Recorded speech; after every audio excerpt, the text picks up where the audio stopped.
Are you curious to find out more about cheaper alternatives to your branded batteries for your power tools? Then check out this video.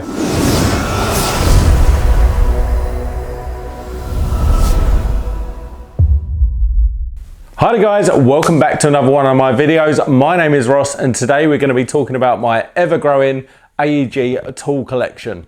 And in this video we're not going to be talking about the tools themselves, we're going to be talking about these things, batteries.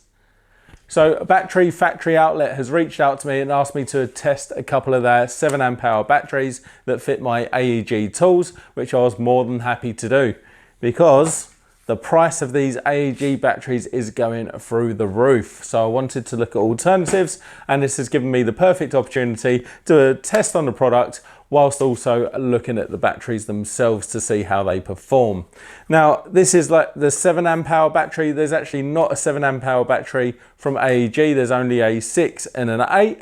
So I do have a 6 here and I'm going to compare the dimensions, the weight, and also tell you how it's performed over a period of time as well. Of the two batteries, I've already opened one because I've actually been using this for a couple of weeks now, just to have it on test. But I'm just going to show you how the other one comes. So unmarked box, just a brown box, says made in China on the top there. I've already cut the tape. And it comes bubble wrapped inside. Comes with an operator's manual. It just gives you some information about the battery, storage. Won't be anything that you don't really know already. Tells you about charging it, but it does also tell you about the 30-day return policy and a 1-year limited warranty on it as well. So there is the battery. So that's how you get it in the kit, and it actually comes fully charged, but I would recommend that you always put it on charge as well. Now you'll notice I've got a few batteries here. That's the one I've had on test. This is our 6 amp hour battery, and this is actually a 2 amp hour battery. So I just wanted to show you that some of the smaller AEG batteries actually are smaller in dimensions as well, and they are physically smaller and lighter. This is a 2 amp hour. I've got a couple of 3 amp hours and 1.5 amp hours as well. So I'm not going to compare it to this model of battery, but if you've got that style of battery, this still will fit your tools. So we're going to be comparing it to this one here, which is a 6 amp hour Force lithium 18 volt battery from AEG. So the reason I'm going to compare it to that is because it is physically the same size. So I've checked all the dimensions. It is exactly the same size and pretty much the same design as well. Other than the AEG battery has orange lights for the battery indicator, whereas the battery factory outlet one has red lights for the battery indicator. And they are very, very similar, but they're also different in that the one from battery factory outlet is a little bit plainer and it doesn't have the rubberized feet on. They are actually just plastic. But for the price difference, that's not something that's going to bother me. I'm just going to show you the weight difference. First off, we'll test the AEG battery. Remembering this is slightly smaller capacity as well.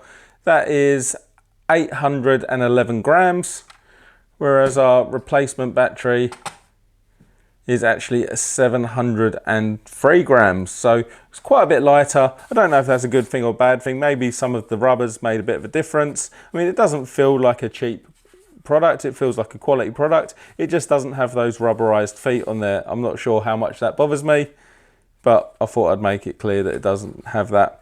Now on the bottom just gives you some more information about the battery. So 18 volts, 7 amp hour, which is 126 watt hours, and its model number is LQL1810.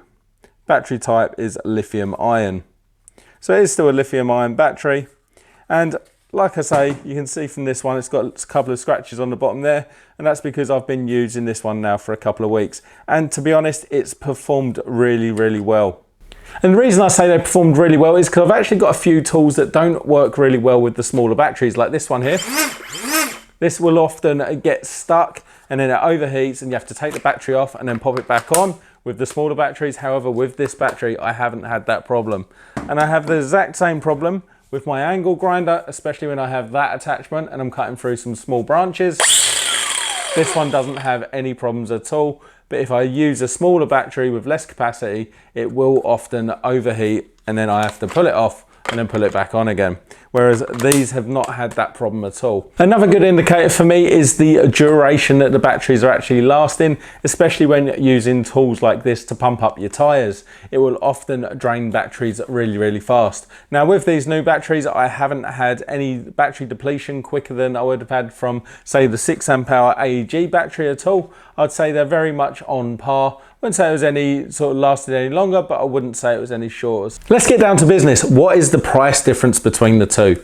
So in a retailer near me right now, they're selling a twin pack of the 6 amp hour batteries for $329 Australian.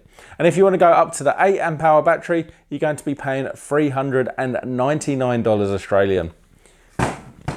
Battery Factory Outlet are currently selling a twin pack of the 7 amp hour batteries for the same tools for $125. And I did just check that before making this video.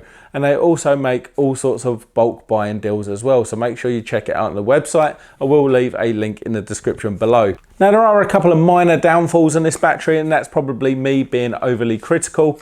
There isn't any rubber on the push buttons on the side that release it, and there's no rubber stoppers on the bottom there, but you can just be more careful with your tools. It is still a really rigid plastic, and I can't imagine you cracking it too easily. Now the other thing I did notice is when you press the battery level indicator, the LEDs aren't quite as bright as the originals either, and if you're outside you sometimes can't see them. You have to just get a bit of shade and then you can see them. So really minor in the scheme of things, especially when you're saving that much money. Now if you found this video interesting or helpful, please do give me the thumbs up, leave me a comment down below, check out some of my other videos and subscribe to my channel.